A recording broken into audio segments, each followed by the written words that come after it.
जब बाकी दोस्तों मैं उमाकांत सेन जेवी ऑनलाइन क्लासेस में एक बार फिर आपका हार्दिक स्वागत करता हूं। दोस्तों कल हम लोगों ने देखा था गणित के पेडागोजी के बारे में कि गणित की पेडागोजी क्या होती है, गणित के शिक्षण शास्त्र की विधियां क्या होती हैं।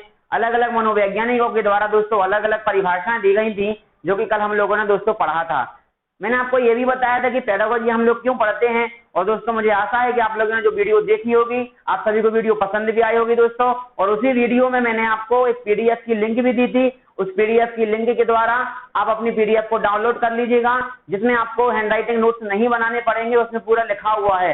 बस हम यहाँ पर आपको समझाएंगे और समझाना यहाँ पर बहुत ज्यादा जरूरी है, क्योंकि पीडीएफ तो सभी के पास होती है, पीडीएफ सभी के पास होती है, लेकिन अगर आप समझ जाएंगे तो वो पेडागोजी आप कभी भूलेंगे नहीं दोस्तों। क्लियर है? तो हम यहाँ पर पढ़ेंगे दोस्तों आज क्या, उसके विषय के बारे में कि हमने जो परिभाषाएं पढ़ी थी उन परिभाषा को निचोड़ देखेंगे आज हम कि उन परिभाषाओं से क्या निष्कर्ष निकलता है, आखिर गणित आखिर क्या है। ठीक है दोस्तों, आज हम उसके बारे में पढ़ेंगे। आगे बढ़ने से पहले दोस्तों जितने लोग चैनल को देख रहे हैं सभी लोग चैनल को सब्सक्राइब जरूर कर लीजिएगा दोस्तों, और वीडियो को ज्यादा ज्यादा लोगों में शेयर करिएगा दोस्तों, ताकि हर जगह ये वीडियो पहुंच सके। और अगर मेरी वीडियो आपको पसंद आए तो लाइक जरूर करिएगा दोस्तों। क्लियर है? अब हम आगे बढ़ते हैं दोस्तों। कल हमने जो परिभाषाएं देखी थी उन परिभाषाओं से हमने कुछ निष्कर्ष निकाला। ठीक है दोस्तों, कल जो अलग अलग परिभाषाएं निकाली थी हमने, जो अलग अलग मनोवैज्ञानिकों के द्वारा अलग अलग जो वैज्ञानिकों ने जो परिभाषाएं दी थी उससे कुछ हमने बाहर निकाला, कुछ निचोड़ निकाला, कुछ गणित की परिभाषाएं निकाली। आज हम उनको देखेंगे। एक बात याद रखना दोस्तों, कोई भी चीज की विशेषता और उसके वैज्ञानिकों के कथन और उसकी परिभाषा, ये तीनों उस बात की परिभाषाएं होती हैं। अगर किसी वैज्ञानिक ने कोई कथन कहा है तो वह उस चीज की परिभाषा है, अगर कोई चीज की कोई विशेषता है तो वह उसकी परिभाषा है। क्लियर है दोस्तों? तो अगर कथन में से अगर कोई भी क्वेश्चन अगर आपको आ जाता है तो वह आपकी गणित की परिभाषा ही मानी जाएगी। क्लियर है? अब हम आगे बढ़ते हैं। हम देख रहे हैं दोस्तों परिभाषाओं से जो निष्कर्ष निकला है उसमें निष्कर्ष क्या क्या निकले हैं। एक तो दोस्तों एक निष्कर्ष निकले कि क्या है, गणित गणनाओं का विज्ञान है। गणित क्या है दोस्तों? गणित गणनाओं का विज्ञान है। गणनाओं का मतलब क्या है दोस्तों? गणित का गणना की जाती है, गणना मतलब गिनती की जाती है। जहां पर गिनती होती है वह विज्ञान का कहलाता है, वह विज्ञान गणित कहलाता है। जहां पर किसी भी चीज की गिनती होती है ऐसा विज्ञान का कहलाता है, गणित कहलाता है दोस्तों। अगली बात क्या है? गणित मापतोल, मात्रा, परिमाण तथा दिशा का विज्ञान है। जहां पर दोस्तों मापतोल किया जा सके, मापन किया जा सके, किसी भी वस्तु का हम मापन कर सकें, यह वस्तु कितने किलोग्राम की है। देखिए आपने 1 किलो शक्कर ली किसी पंसारी की दुकान पर से, तो आपने बोला आप शक्कर दीजिए 1 किलो का, 1 किलो में आपने देखा 1000 ग्राम। देखिए उसमें अंकों का खेल है। क्या है? अंकों का खेल है, अंकों के स्थान का भी खेल है। इसका मतलब क्या? जहां पर मापन हो रहा है वहां पर गलत है, जहां पर दिशा है वहां पर गलत है, जहां पर स्थान है वहां पर गलत है। क्लियर है दोस्तों? और जहां पर मात्रा है वहां पर भी गलत है। और ऐसा जो विज्ञान कहलाता है वह गणित कहलाता है। आपके दिमाग में आ रहा होगा सर मापतोल तो समझ में आ गया, मात्रा मैंने आपसे कहा मापतोल, जैसे आपने कोई भी चीज मापतोल करवाया, आपने कहा 1 किलो शक्कर चाहिए, तो आपने बोला 1 किलो, आपने क्या दिया? मापतोल करने की आपने इजाजत दी कि 1 किलो चाहिए। उसने तौलना प्रारंभ किया, उसने एक मात्रा में रखा। क्या मात्रा में रखा? 1000 ग्राम। 1000 ग्राम उसने मात्रा रखी थी, क्या होगी इसकी मात्रा हो गई दोस्तों।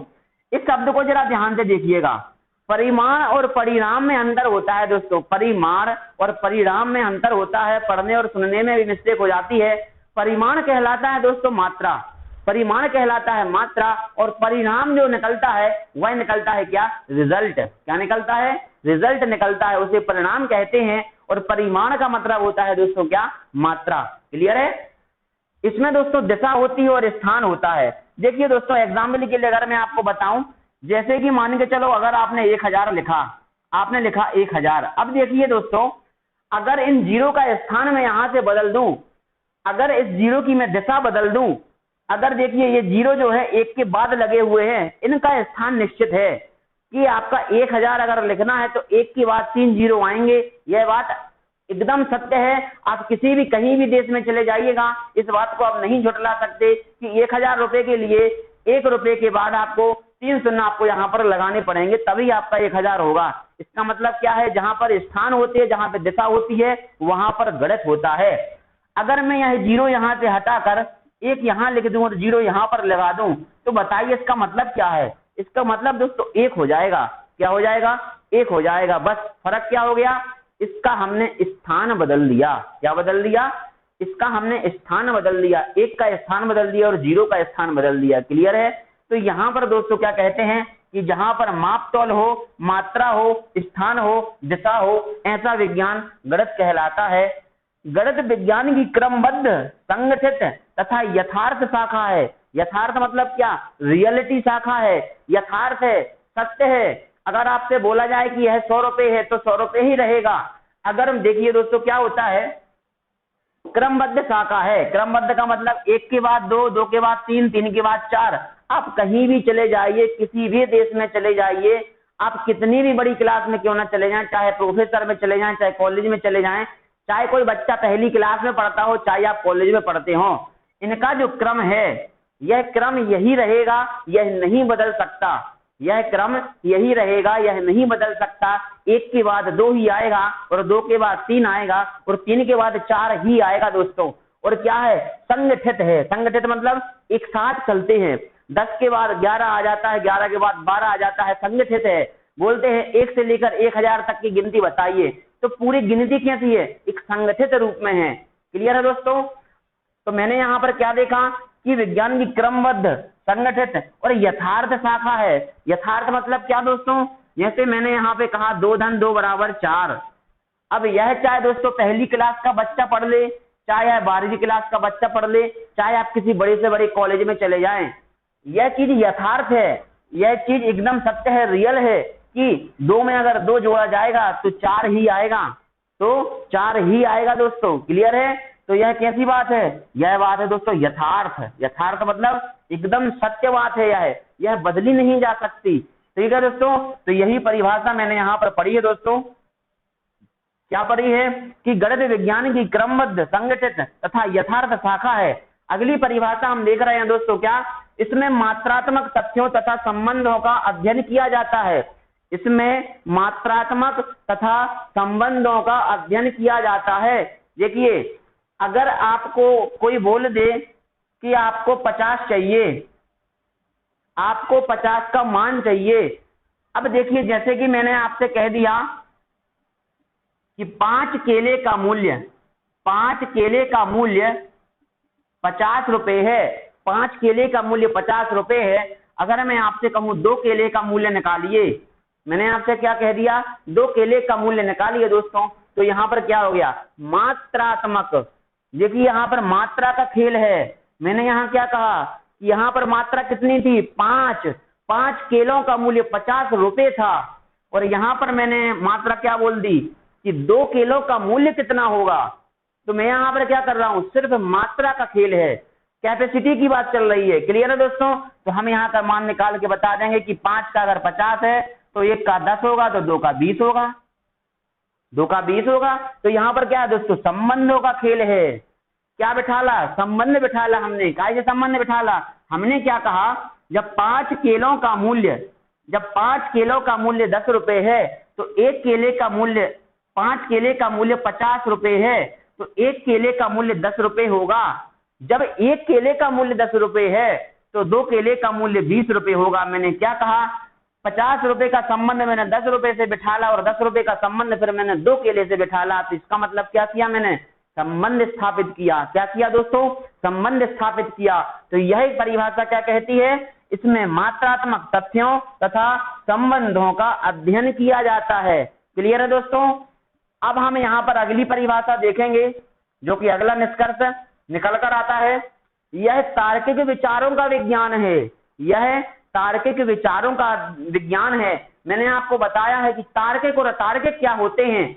अगर आप संविदा शिक्षक वर्ग 3 का पेपर दे रहे हैं तो आपसे मूर्त, अमूर्त और तार्किक और अतार्किक का जानना बहुत ज्यादा महत्वपूर्ण है, क्योंकि बाल विकास शिक्षा शास्त्र में यह शब्द आपको पूरी बाल विकास में परेशान करेगा दोस्तों।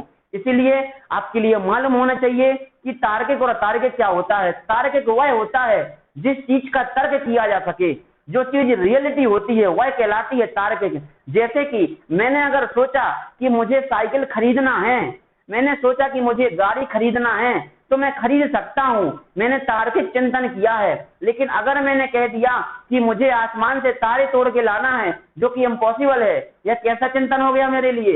यह हो गया दोस्तों अतार्किक चिंतन, जिसका कोई तर्क नहीं है, जो चीज की ना जा सके। आप यह कभी नहीं कर सकते, आप आसमान से तारे तोड़ के कभी नहीं ला सकते। मतलब क्या? आप अतार्किक चिंतन कर रहे हैं, अतार्किक बात सोच रहे हैं। लेकिन अगर आपने कहा कि आपको गाड़ी लेना है, तो आपने कौन सा चिंतन किया दोस्तों? तार्किक चिंतन किया, क्योंकि यह कार्य आप कर सकते हैं। दूसरी बात, मूर्त चिंतन वह होता है जिसमें कोई चीज देखी जा सके। जैसे कि मैंने आपसे कहा यह पेन है, यह पेन आप देख पा रहे हैं, तो इसका मतलब क्या? यह पेन आपके लिए क्या है? मूर्त है। क्या है? यह पेन आपके लिए मूर्त है, मतलब आपके लिए दिख रहा है कि पेन आपके सामने है। अगर मैं कहूं कि आप लोग मेरे लिए क्या है, तो आप लोग मेरे लिए अमूर्त हैं, क्योंकि आप मुझे दिख नहीं रहे हैं, मैं आप लोगों को देख नहीं सकता। लेकिन मैं चिंतन जरूर कर रहा हूं कि कई लोग मेरी वीडियो को देख रहे हैं, मतलब कई लोग देख रहे हैं, लेकिन उन लोगों को मैं देख नहीं पा रहा हूं। तो यह कहलाता है दोस्तों कौन सा चिंतन? अमूर्त चिंतन कहलाता है। तो इसी का मतलब क्या दोस्तों? तार्किक विचारों का विज्ञान है। यहाँ पर तार्किक विचार किए जाते हैं। क्या विचार किए जाते हैं दोस्तों? जैसे कि हम पढ़ रहे हैं गणित। क्या पढ़ रहे हैं? हम पढ़ रहे हैं गणित। अगर आपसे बोला जाता है कि अगर मैंने 1000 रुपए की कोई वस्तु ली, तो मुझे 25% का घाटा होता है, तो मुझे 25% का घाटा होता है। लेकिन अगर मुझे 20% का फायदा कमाना हो, अगर मुझे 20% का फायदा चाहिए, तो बताइए वह वस्तु मुझे कितने रुपए में बेचनी चाहिए? तो यह चीज हमारे लिए तार्किक है, इसके लिए हम हल करेंगे तो आंसर आ जाएगा। अतार्किक नहीं है, यह चीज हमारे लिए अतार्किक नहीं है। हम इसका तार्किक चिंतन कर रहे हैं, जो हम सोच रहे हैं वह हम कर सकते हैं। अगर इसने हमसे पूछा है कि 20% का लाभ बताइए, क्या हमें लाभ मिल सके, तो हम जान सकते हैं कि इसका कितना मान निकलेगा।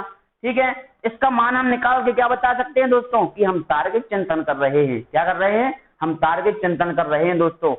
अब आपके दिमाग में आ रहा होगा सर इसका आंसर कितना होगा, तो हम जरा इसका आंसर भी देख लेते हैं।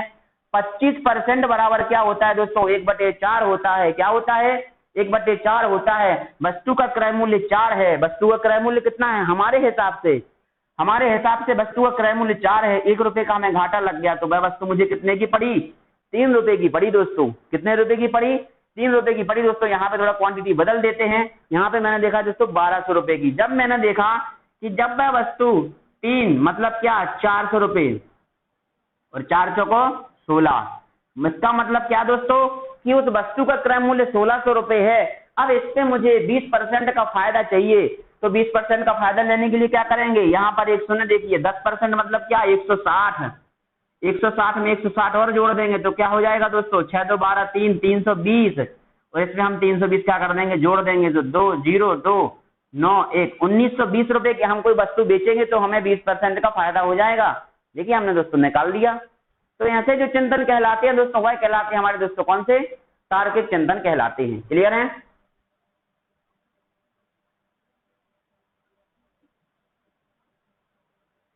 अब देखिए दोस्तों, अब मैंने यहाँ पर क्या कहा कि गणित के अध्ययन से मस्तिष्क में तर्क करने की आदत स्थापित होती है।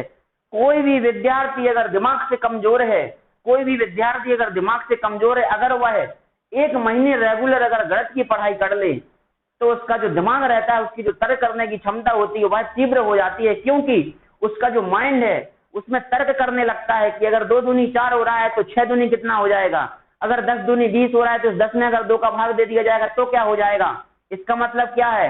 बालक उसमें तर्क करने लगता है, और अगर बालक तर्क करने लगा, इसका मतलब बालक गणित सीख गया दोस्तों। इसका मतलब क्या?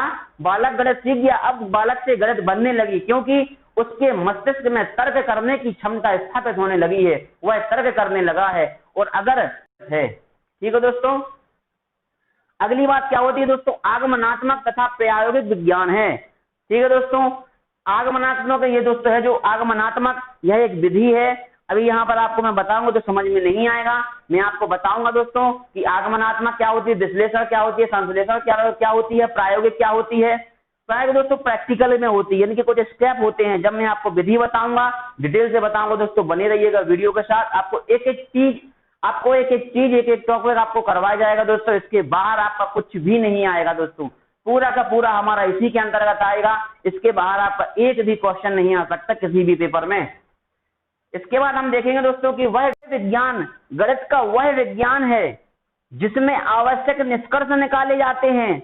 गणित में विज्ञान वह विज्ञान है, गणित वह विज्ञान है जिसमें आवश्यक निष्कर्ष निकाले जाते हैं, वह गणित कहलाता है। आवश्यक निष्कर्ष निकालने का तात्पर्य क्या है दोस्तों? जैसे कि मैंने आपसे कहा कि 1 किलो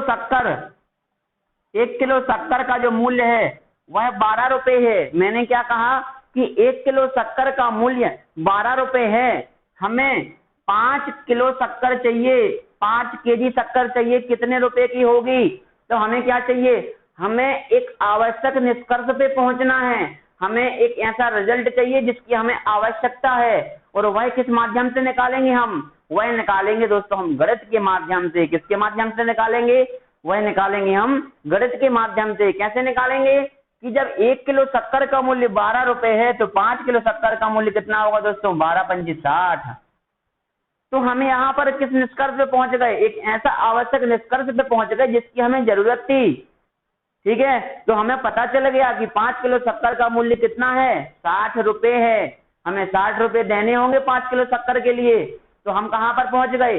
एक जरूरी और आवश्यक निष्कर्ष पे पहुंच गए जो कि मुझे बहुत ज्यादा इंपॉर्टेंट था। तो किस माध्यम से पहुंचे? गणित के माध्यम से। तो हमने परिभाषा में क्या देखा था? गणित वह विज्ञान है जिसमें आवश्यक निष्कर्ष निकाले जाते हैं। क्लियर है दोस्तों? तो यह रहा उसका एक एग्जाम्पल। तो ये दोस्तों हमारा परिभाषा का निचोड़ है। जो परिभाषाएं हमने पढ़ी थी, जो वैज्ञानिकों के कथन हमने पढ़े थे, उन कथनों में से हमने ये जो आपके सामने दिख रहे हैं, यह उनका निचोड़ है जो कि आपसे परीक्षा में ज्यों की त्यों आपसे परीक्षा में ये परिभाषाएं पूछ ली जाती हैं। तो इनका एक बार आप स्क्रीनशॉट ले लीजिएगा दोस्तों। क्लियर है? जो कि आपके लिए बहुत ही मददगार होंगे दोस्तों।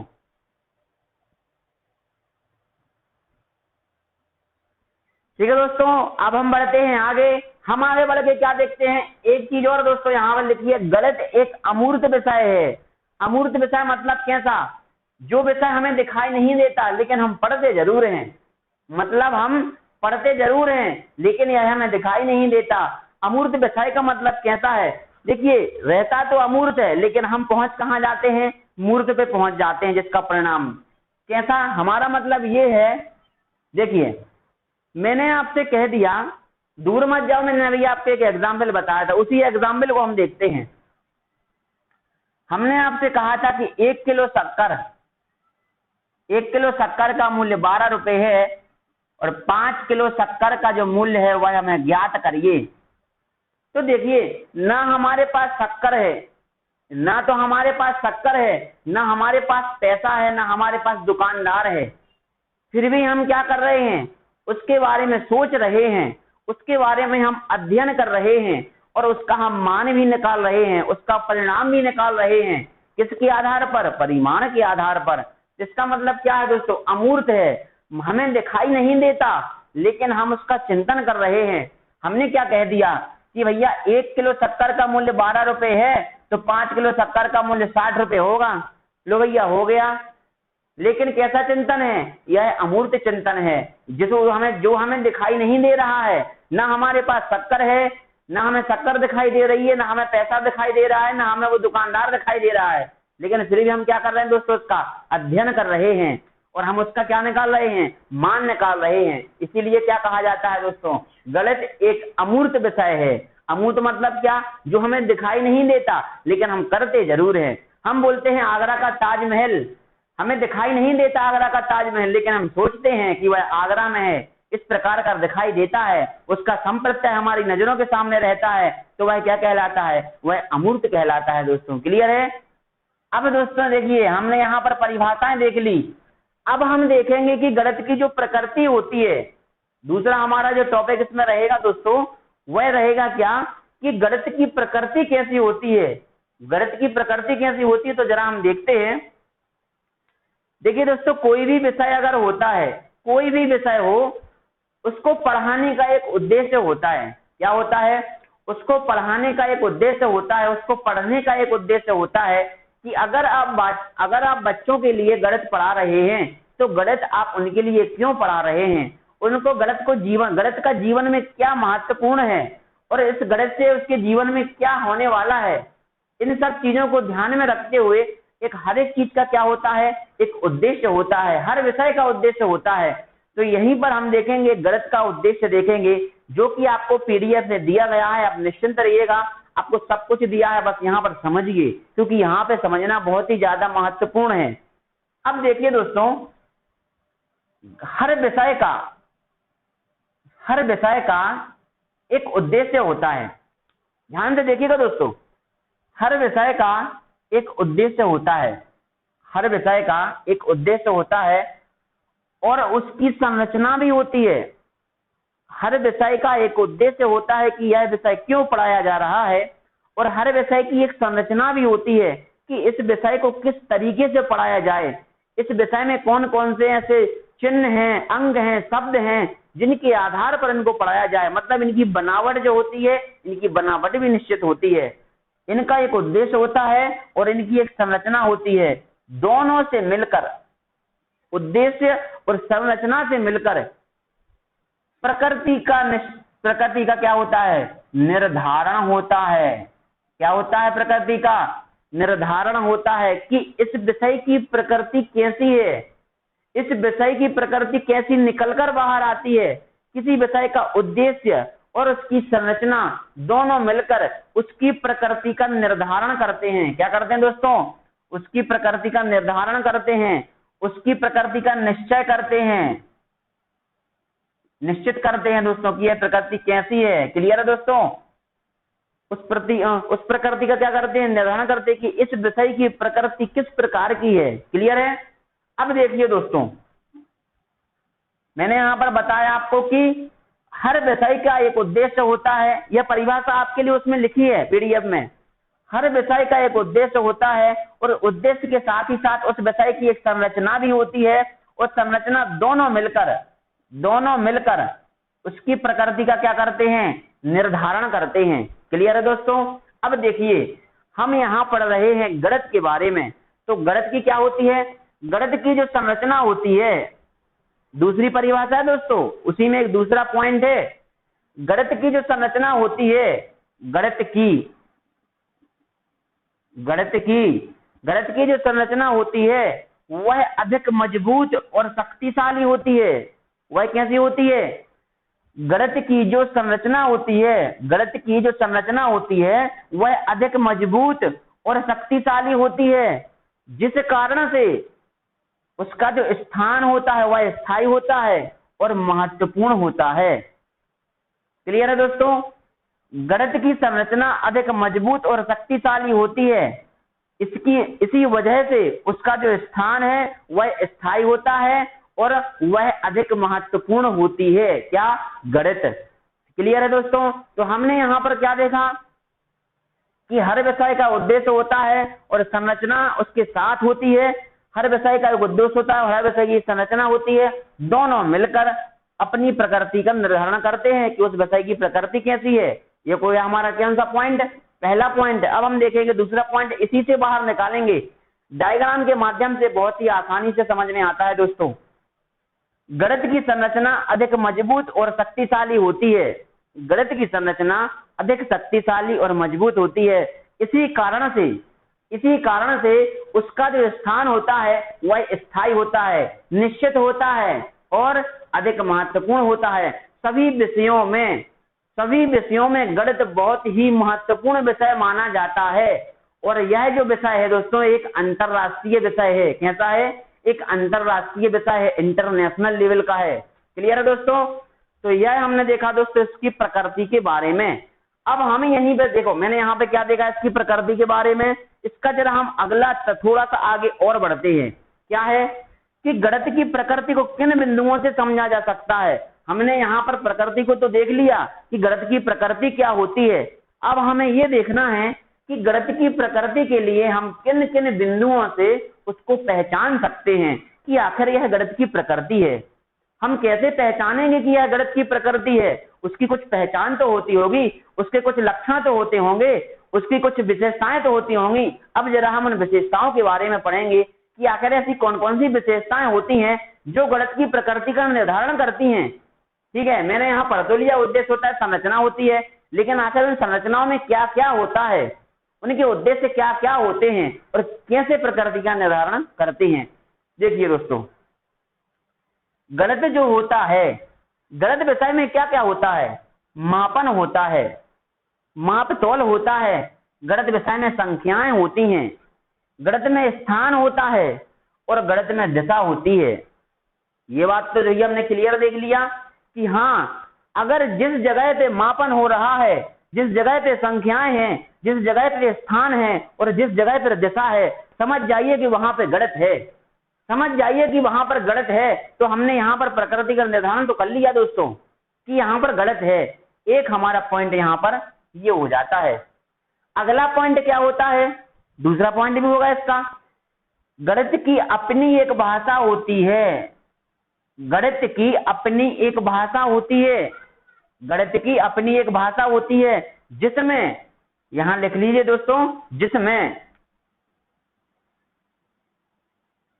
ठीक है दोस्तों, गणित की अपनी एक स्वयं की भाषा होती है, जिसमें क्या होते हैं, जिसमें गणितीय पद होते हैं, जिसमें गणित के पद होते हैं, गणित की इबारत होती है और क्या होते हैं, उसमें प्रत्यय होते हैं। प्रत्यय का मतलब क्या, उसमें सूत्र होते हैं। क्या होते हैं, सूत्र होते हैं। गणित में सूत्र जरूर होते हैं दोस्तों, और उसके कुछ सिद्धांत होते हैं। क्या होते हैं, उसके कुछ सिद्धांत होते हैं और उसी के साथ साथ उसके कुछ संकेत भी होते हैं। क्लियर है दोस्तों। अब देखिए, गणितीय पद का मतलब क्या है, जैसे कि मैंने आपको बताया कि 1 किलो शक्कर का मूल्य 12 रुपए है, तो 5 किलो शक्कर का मूल्य, यह क्या है, यह गणित का पद है। क्या है, यह गणित के पद हैं, जिन्हें हम क्या कहते हैं, इबारत कहते हैं। इसके कुछ सूत्र होते हैं। अब हमें निकालने के लिए हमें एक एक नियम लगाना पड़ेगा, उनके सूत्र का प्रयोग करना पड़ेगा। क्या करना पड़ेगा दोस्तों, उसको निकालने के लिए, हल करने के लिए सूत्र का प्रयोग करना पड़ेगा। तो क्या होते हैं उसमें, गणित में सूत्र होते हैं। इसके बाद उसके कुछ सिद्धांत होते हैं। अगर देखिए, आपने जब पढ़ा होगा बोर्ड मास, सभी ने गणित पढ़ी है। बोर्ड मास क्या होता है कि सबसे पहले आप ब्रैकेट तोड़ेंगे, उसके बाद आप जोड़ेंगे, ठीक है दोस्तों, इसके बाद आप डिवाइड करेंगे। मतलब क्या होता है, इसके कुछ हल करने के सिद्धांत होते हैं। इनको, इनके सिद्धांत के आधार पर हल किया जाता है। आप ऐसा नहीं कर सकते कि आपको गुणा में लग गया तो आपने वहां पे मल्टीप्लिकेशन कर दिया, आपने गुणा कर दिया और ब्रैकेट आपका लगा रहा। ऐसा नहीं कर सकते आप। ऐसा करने के लिए आपको सिद्धांत के अनुसार चलना पड़ेगा। कौन से सिद्धांत, गणित विषय के सिद्धांत के आधार पर। तो क्या होते हैं, इसमें सिद्धांत होते हैं और इसमें क्या होते हैं, संकेत होते हैं। अगर वहां पर प्लस का निशान लगा है, अगर वहां पर प्लस का निशान लगा है, इसका मतलब क्या है, इसमें जोड़ होना है। अगर यहीं पर माइनस का निशान लगा है, इसका मतलब यहाँ पे क्या होना है, माइनस होना है। अगर यहाँ पर मैंने भाग का निशान लगा दिया, इसका मतलब यहाँ पे भाग होना है, डिवाइड होना है। अगर यहाँ पे मैंने मल्टीप्लिकेशन का लगा दिया तो यहाँ पर गुणा होना है।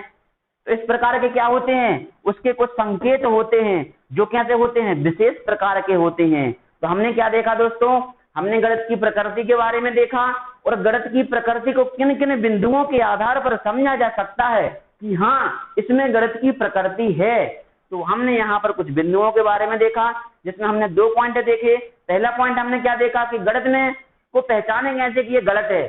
तो जहां पे मापन हो रहा हो, जहां पे संख्याएं हो, जहां पर स्थान हो और जहां पर दिशा हो, तो समझ जाइए वहां पर क्या है, गलत है। एक तो हमने ऐसा चेक कर सकते हैं। दूसरा हम कैसा पता कर सकते हैं कि गणित की अपनी एक भाषा होती है, जिसमें क्या होते हैं, गणितीय पद होते हैं, इबारत होती है, प्रत्यय और सूत्र होते हैं, सिद्धांत होते हैं और यहाँ पर क्या संकेत होते हैं, जो कि कैसे होते हैं, विशेष प्रकार के संकेत होते हैं। क्लियर है दोस्तों। तो एक बार और इसका स्क्रीनशॉट ले लीजिएगा दोस्तों। ठीक है दोस्तों, तो आज के लिए हम इतना ही करते हैं दोस्तों। कल हम पढ़ेंगे दोस्तों क्या, इसके ज्ञान के बारे में कि गणित का ज्ञान कैसे होता है, गणित का ज्ञान कैसे बढ़ता है। देखिए दोस्तों, अगर मेरी वीडियो आपको पसंद आई हो तो दोस्तों लाइक जरूर करिएगा दोस्तों, और जितने भी अपने दोस्तगण हैं दोस्तों सभी के लिए वीडियो शेयर करिएगा, ताकि हर जगह यह वीडियो पहुंच सके दोस्तों। क्योंकि आपके लिए उन बच्चों तक भी पहुंच सके दोस्तों जो बच्चे घर पे रहकर पढ़ाई नहीं कर पाते हैं दोस्तों। हमारा लक्ष्य उन बच्चों के लिए पढ़ाना जो घर के बाहर रहकर अपनी पढ़ाई नहीं कर पाते हैं दोस्तों, तो उन तक अपनी वीडियो पहुंचाने का जरूर काम करें दोस्तों। क्लियर है। और जितने लोग चैनल को देख रहे हैं वो सब्सक्राइब जरूर कर दीजिएगा दोस्तों। क्लियर है। तो आज के लिए हम इतना ही काफी करते हैं दोस्तों। कल मिलेंगे अगली वीडियो के साथ। जय बागी।